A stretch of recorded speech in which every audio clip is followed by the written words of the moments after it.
Hi guys, I am here with singer, rapper, and iconic battlist, Miss Ink. Welcome to Art Therapy. Yo. I know you're nervous because you're painting today, but I have faith in you. You come from an artistic background. I'm not nervous because I'm painting. I just don't know I just didn't think I was painting. So I don't know what to paint, but yes. But I'm you've good. got this. Yeah, I'm good. I have faith in you. Yes, I know you love Eminem. Yes. What album of his do you feel like has shaped you the most? I would probably say Recovery and Relapse, both of them. Them two, I don't think I could choose a favourite out of the two. And growing up, they was 100% things that shaped me, because I always say Eminem songs, it's not always like his bangers or the ones that went crazy in the club. It's the ones that I could relate to through like pain. Yeah, is there any songs in particular that you feel like you can really relate to? Oh God, 25 to Life, Beautiful, Going Through Changes. Going Through Changes, one of like the biggest ones, really like sampled Ozzy Osbourne. I didn't actually know of the Ozzy Osbourne song until that got dropped in Eminem when I was younger, so that just goes to show. But yeah, I would say them ones are probably like my go-to faves. Yes. 100. So from playing the keyboard, the flute, the ukulele, is there an instrument that you haven't learnt yet that you want to learn? Yeah, I never wanted to play the flute. Yeah, my mum made me play the flute because she played the flute. Okay. I wanted to play the saxophone. Saxophone was sexy sounding. Yes. This flute is very beautiful as well, you know, but I always wanted to play sax. But yeah, I got bought a flute instead. So that was my wind instrument. And then I wanted to be able to sing at the same time. And obviously you can't do that while you're playing the flute. So then I self-taught piano. So I had a piano at home. Mm-hmm. And obviously I can read music because I was classically trained in flute. So I can read music and all that. So then I just self-taught piano. And I was used to playing with the piano, like with the flute and all that sort of stuff. And then when I was like 18, and I went out in Cardiff, New Year's Eve with my boyfriend. I bought a ukulele then. And I just thought, you know what, I'm going to do that as well. Because I tried guitar, my fingers are just so small and stubby. I really, really struggled. So yeah, ukulele is easy. A C is just literally like one finger. Yeah. So did you learn the flute in primary school? Or was it like it was in primary school. I started when I was like 6. Okay. 6, something like that. I classically trained till grade 5. Mm-hmm. And then, do you know what it is? Although classical music is beautiful, it was no longer a thing for me. Like I just wanted to do other stuff. Yes. And you know, my little sister was getting piano lessons and I was jealous as fuck. So I was just like, listen, I'm sitting down at that piano myself. That's the thing, because I feel like in primary school, I did the recorder. And that's like such a, everybody learns how to do the recorder. Yeah, we did the recorder too. You know, but I feel like flute is very niche, but a great instrument. So I love how people pick up different things. Yeah, it's hard to play as well, you know, like it took me like 3 weeks just to get a sound out of that motherfucker. I remember crashing out and crying on my mum's bed when I was a kid, like, I can't do it, I'm not doing it no more. And then my dad bought me this purple bougie flute to like keep me going, so I was like, felt like proper fresh in school and that. So you've obviously done acting as well before. Have you got a dream acting role? I don't know, you know, I did enjoy acting for ages, and then, you know what, I'm going to be so real with you, and I know this might sound stupid, yeah, but I'm not a morning person, and you have to be on set sometimes for 6 a.m. Yep. And that's doable if you live next to set, but when set is like 3.5 hours away, it's a lot. Sometimes you have accommodation, sometimes you don't. It's very, very long like that. But that's the thing. I feel like when you make it, it's fine because they'll get you a car. Yeah. You can sleep in the car. Yeah, it's fine. It's very different. But when you're starting out and you're in the trenches and you have to do it all yourself, that's so real. And I had a couple roles, where I had like speaking roles or like got upgraded a bit, and they treat you so different compared if you're just doing background or extra. When you suddenly got a line, you're treated like royalty, and it's just like, oh, so you can treat people with respect. You just choose to speak to us like we're nothing. It's a very different type of treatment, and people might be like, yeah, well, you just like background, but it's like you're still a human being. And when I felt the difference, but yeah, acting's, I would say it's not like as big of a thing for me anymore.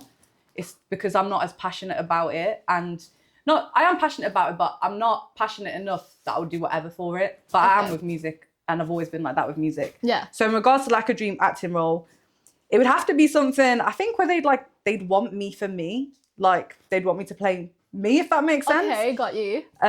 If not, then like just something like where I get to be like a gangster, like female Pablo Escobar boss, like smuggling crack cocaine shit. That would just be awesome to play that. No, I hear it. I've dreamt of that life before. Yeah. So I reckon I could do it in another life. That's the thing. If I ever had an acting role, I feel like I could be like a madam in a strip club.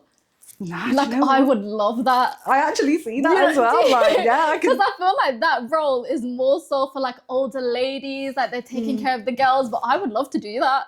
No, that is. If you have a role for me, let me know. Call me. That's not a bad idea. That's the vibe. Being a Cancer, would you say you're like an emotional person? Let's say you're in a battle and you say something and that person starts to cry. Would you feel bad?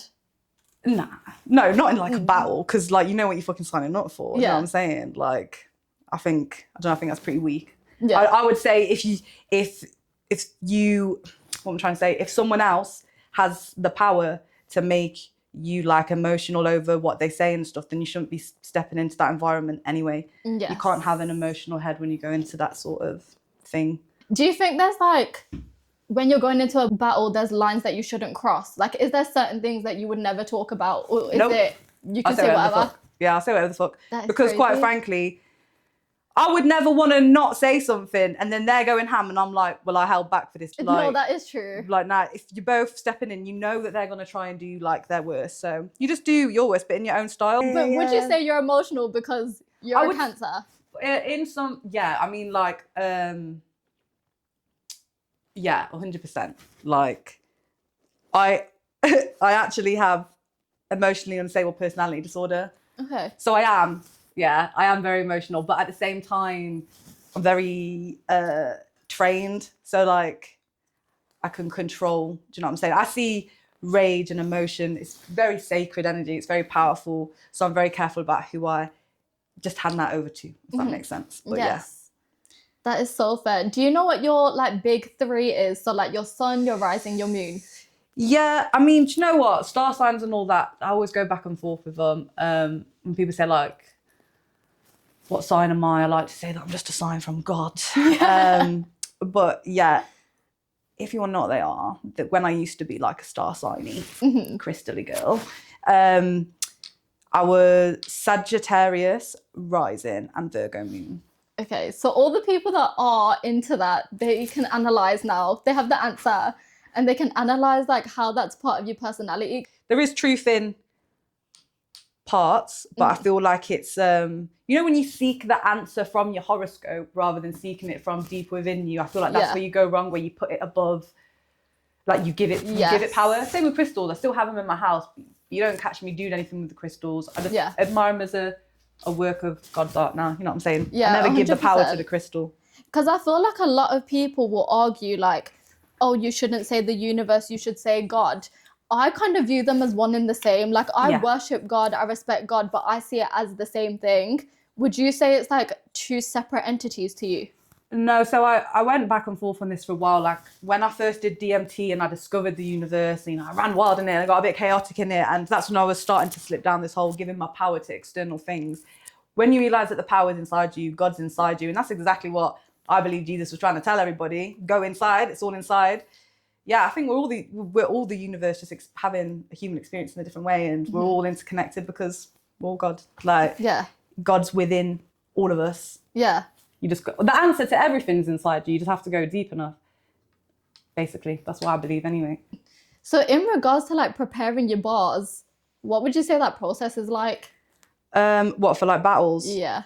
I would spend like a few days like researching. I spend like a week or two writing, and then back to back performing, first thing in the morning, last thing at night, because that's what it sets in your memory the most. And just constantly running them in my earphones, running the beats, recording myself, listening back.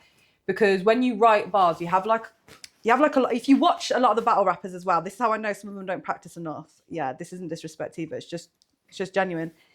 Is that they have a lot of filler words in there that don't need to be in there. Okay. When you practice again and again and again, you notice where you can drop this word and you can drop this word, and so your flow's cleaner, you got spaces for breath. When people haven't necessarily got space for breath and they've got one too many words in there, they just haven't ran it enough times, because your brain will naturally like eradicate all the extras and stuff. So I know when I write something, I'll be like, okay, I'll run this for 2 weeks straight. And I know by the end of the 2 weeks, I'm not going to be tripping up on this. That bit's going to be sorted out. I'm going to have breath on here because I'll figure it out. Like, so tactical. I guess you have like, you're not really overthinking the words so much. You're actually performing. You're in the moment. Yeah. So you want it so that it's like second nature to you. So you haven't got to think about what you're going to say. You can literally just perform. Yeah. Have you done anything crazy on half a bottle of Henny? That's really funny.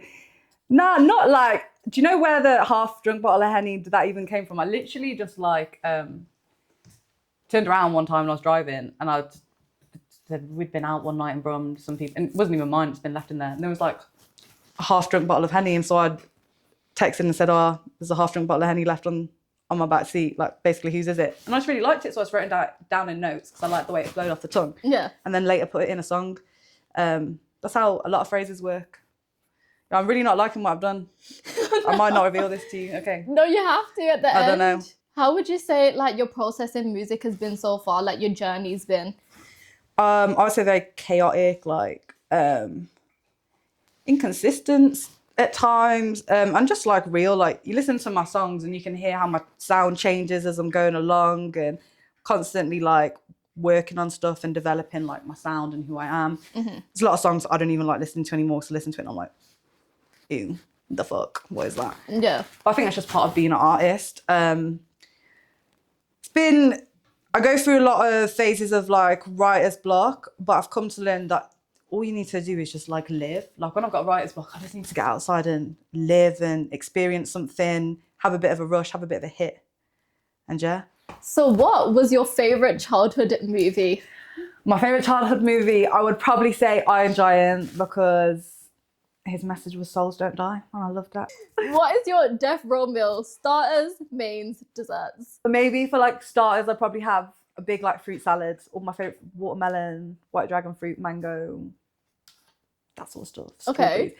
I'm thinking mains, I love me a brisket, cheese, loads of cheese, all that sort of stuff. Dessert, chocolate cake, or just have a thought, or churros. Oh, okay. They're sexy. Yeah. They're really sexy. Maybe them. And drink.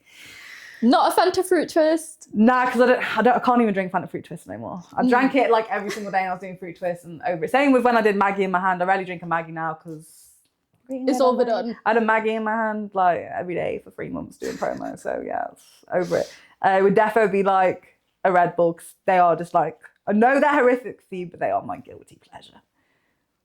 So great selection. Yeah. Okay, top 5 albums of all time. Fuck's sake. 2 of them would definitely be Eminem's because if we're going like off my whole life, I like still listen to them as much as I did as a kid now.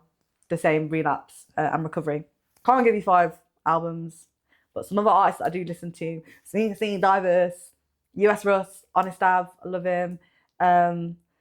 Mariah the Scientist, Little TJ, all that sort of shit. Great range. I feel like you know somebody's sick at music when they can pinpoint different genres, artists from different eras. That's when you know. I think like I can appreciate all music. I think that's what it is, you know, because I play different musical instruments. I like to sing. I have so many different bags that I get in. I can always appreciate art in like so many different forms. Like it doesn't have to be rap. Like sometimes I want to cry to like, you know, a beautiful country song or some shit like that. Yeah, I love that. Are you ready to reveal the paintings? I'm not ready. This is shameful. Probably my worst artwork ever, guys. No, it might be a masterpiece. We'll find out. Okay, you ready? 3, 2, 1. Oh my fucking God. That is actually stunning. Yours is cute. You didn't do this now? No, I didn't do this now. I come prepared, but I love them. So she came prepared and I had 20 minutes. Okay. That's how you make me look bad. So but that is so cute. That is actually so stunning and you are so talented. Thanks, man. And I know exactly what selfie this is from, just looking at it. Which means you did a fucking sick job. We need to pull it up side by side. Yes, love it. I can have my... Yes, let's trade. I would like to see you tag me when that's on your bedroom wall, please. Of course. Shouldn't be anywhere else. It's going to be up. Yeah. Yeah. behind me. Next to your mirror actually would be nice, just so you can look at it every time. Yeah. This is going to be my morning inspiration. I love that. I'm going to look at this in the morning and think, wow, life is worth living.